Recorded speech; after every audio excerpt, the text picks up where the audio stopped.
Hello student, ये video मैं उन स्टूडेंट्स के लिए बना रहा हूँ जो आने वाले टाइम में डॉक्टर बनने वाले हैं और साथ ही साथ अभी आप लोगों ने 12th का एग्जाम दिया है और नीट का एग्जाम भी आपने दिया होगा। बहुत अच्छा स्कोर आया है आपका और अगर स्कोर अच्छा आया है तो आप एमबीबीएस के लिए भी जा सकते हैं और वेटनरी के लिए भी जा सकते हैं। दो ऑप्शंस अवेलेबल है आपके पास में। अब देखिए, इसके अंदर जो डॉग लवर्स हैं या फिर अपन बोल सकते हैं जो एनिमल लवर्स हैं, इसमें सारे एनिमल्स कवर होते हैं, वो लोग इस वेटनरी वाले ऑप्शन को चूज कर सकते हैं। बहुत अच्छा ऑप्शन है, इसमें बहुत अच्छी अच्छी कैरियर अपॉर्चुनिटीज मिलेगी, बहुत अच्छा पैकेज मिलेगा और फ्यूचर ग्रोथ बहुत अच्छा है इसके अंदर। अभी अपन लोग डिस्कस करने वाले हैं veterinary, what is veterinary doctor, veterinary doctor क्या करता है, कैरियर अपॉर्चुनिटीज क्या क्या मिलेंगी इसमें, सैलरी क्या मिलेगा इसके अंदर, इंडिया में क्या सैलरी है और अब्रॉड में क्या सैलरी मिलेगा आपको, गवर्नमेंट कॉलेजेस क्या चार्ज करते हैं फीस, प्राइवेट कॉलेज क्या चार्ज करते हैं, पूरा डिटेल में डिस्कस करेंगे। कहां एडमिशन लेना चाहिए, कितनी फीस पे लेना चाहिए, स्कॉलरशिप कितना मिलेगा, कम से कम बजट में कौन सा कॉलेज मिलेगा, इसको अपन बिल्कुल डिटेल में डिस्कस करने वाले हैं। चलो शुरू करते हैं। अब देखिए, एक वेटनरी डॉक्टर करता है क्या, what the veterinary doctor will do. तो वेटनरी डॉक्टर बहुत सारे काम करता है। डायग्नोस्टिक का काम है, उसका ट्रीटमेंट का काम है, सर्जरी का काम है, प्रिवेंशन क्योर का काम है, इमरजेंसी केयर के लिए आपका जो एनिमल वेलफेयर हो गया, क्लाइंट एजुकेशन हो गया, ये सारे काम को करता है। जैसे अगर अपन डायग्नोस्टिक की बात करें तो एनिमल्स का एग्जामिनेशन करना है, उसका एक्सरे करना है, ब्लड टेस्ट करना है, उसमें वो काम करेगा। अगर मैं ट्रीटमेंट की बात करता हूँ तो यहाँ पे वो मेडिसिन वगैरह जो देगा वो देगा आपको, प्रोवाइड वैक्सीनेशन, वो बहुत इंपॉर्टेंट है क्योंकि वैक्सीनेशन वगैरह अपन देखते हैं डॉग्स वगैरह को रेगुलर बेसिस पे अपने को देना पड़ता है। सर्जरीज हो गई, जैसे रूटीन सर्जरीज, कॉम्प्लेक्स सर्जरीज, ये सारे काम वो करेगा। उसके अंदर प्रिवेंटिंग क्योर, वैक्सीनेशन वगैरह हो गया। उसके बाद में इमरजेंसी केयर के लिए वो जो काम करेगा, जैसे इमरजेंसी केयर में किसी को किसी एनिमल को कोई प्रॉब्लम आ गया तो उसका लाइफ सेविंग कैसे करना है, इमरजेंसी में कैसे लेना है उसको। एनिमल वेलफेयर में, जैसे जो एनिमल वेलफेयर ऑर्गेनाइजेशन होती है उसमें वो काम करेगा। उसके बाद में क्लाइंट एजुकेशन हो गया, जो भी आपके क्लाइंट्स होंगे जो डॉग रखते हैं, जो भी पेट रखते हैं, उनको क्या खिलाना है, उनको कैसे रखना है, उसके ऊपर डिस्कशन करेगा सारा का सारा। अब देखिए, मेन चीज इसमें आती है कैरियर अपॉर्चुनिटीज। क्या कैरियर अपॉर्चुनिटीज होगी, आप डॉक्टर बन जाएंगे तो डॉक्टर बनने के बाद में आपकी जॉब कहां लगेगी या फिर अपना खुद का प्राइवेट बिजनेस खोलेंगे, कैसे करेंगे आप। इसमें सबसे बढ़िया ऑप्शन है प्राइवेट क्लिनिक्स। ये लोग अपना खुद का प्राइवेट क्लिनिक खोलते हैं, small animal, large animal, mix दोनों के लिए खोल सकते हैं। तो प्राइवेट क्लिनिक के अंदर बहुत अच्छी अर्निंग है। अपन उसका जो सैलरी पार्ट है वो भी डिस्कस करेंगे नीचे। उसके बाद में आपका एनिमल हॉस्पिटल्स हो गए, प्राइवेट और गवर्नमेंट दोनों हॉस्पिटल हैं जहां पे जॉब लग सकती है। रिसर्च इंस्टीट्यूट्स हो गए जहां पे आपका जॉब लग सकता है, जैसे फार्मास्यूटिकल कंपनी हो गया, गवर्नमेंट एजेंसीज हो गया, यहाँ पे जॉब लग सकता है। उसके बाद में गवर्नमेंट एजेंसीज में public health agencies, department of agriculture, यहाँ आपका जॉब लग सकता है।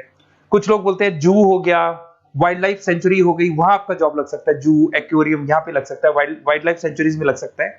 उसके अलावा फूड प्रोडक्शन इंडस्ट्रीज हो गई, जैसे लाइफ स्टॉक प्रोडक्शन हो गया, जैसे कोई मुर्गियों का बिजनेस करता है या मुर्गियों का फार्म है, वहां पे जॉब लग सकता है आपका। एनिमल वेलफेयर एडवाइस के लिए जॉब लग सकता है आपका।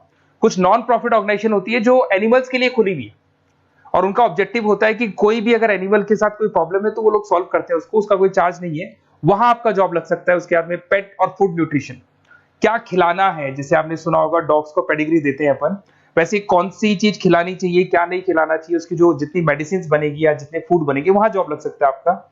उसके अलावा आपका स्कूल्स एंड कॉलेजेस में आपका जॉब लग सकता है एज अ फैकल्टी।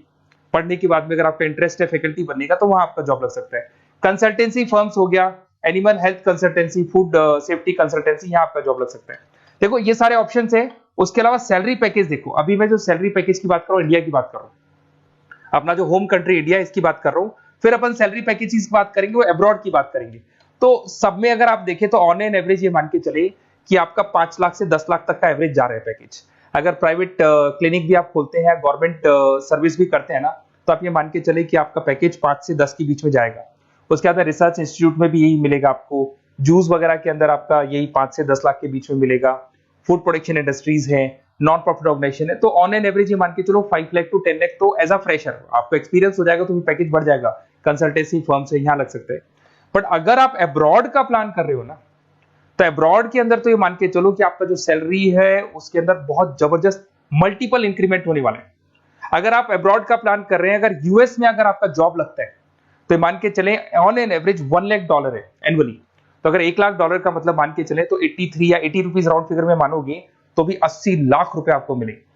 तो इसके अंदर एक बहुत अच्छा ऑप्शन है कि आप एज अ डॉक्टर बन के अब्रॉड भी जा सकते हैं। कुछ लोग हैं जो नहीं जाना चाहते बट कुछ जाना चाहते हैं तो वो जा सकते हैं, इसमें अब्रॉड भी जा सकते हैं। उसमें यूएस है, यूके है, ऑस्ट्रेलिया है, कनाडा है, जर्मनी है, बाकी और बहुत सारी कंट्रीज है जहां पे बहुत अच्छे अच्छे जॉब लगेंगे। ऑन एवरेज मान के चलो 80 लाख, 70-80 लाख रुपए आपको साल के मिल जाएंगे।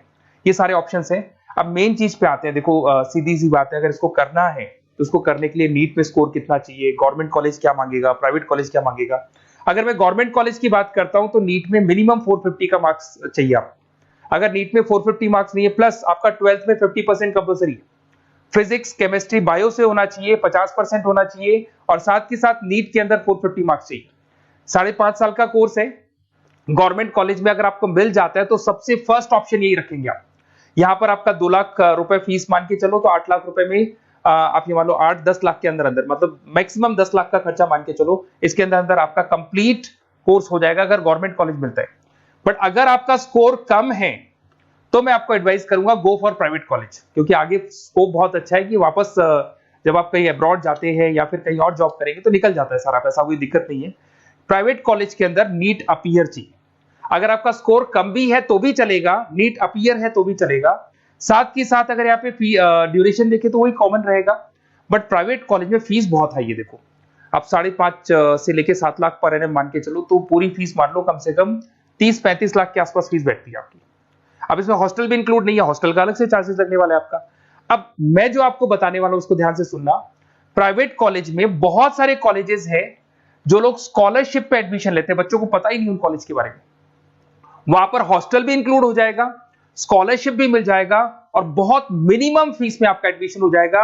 इतना फीस आपका लगेगा ही नहीं, आप ये मान के चलो। तो उन सारे कॉलेजेस का अपन डिटेल में डिस्कस करेंगे। मेरा नंबर आप लोग के पास है, इस पे जैसे आप कॉल करेंगे तो या तो मैं रिसीव कर लूंगा, अगर मैं रिसीव नहीं करूं तो आप मेरे को मैसेज डाल के छोड़ना, मैं हाथों हाथ डिटेल, मेरे जो डिटेल काउंसलर्स हैं उनसे मैं बात करा दूंगा, वो आपको डिटेल में सारा डिस्कस करेंगे। Okay, best of luck. कोई प्रॉब्लम हो, ये नंबर है मेरा, इस पे कॉल कर सकते हैं। Okay, best of luck.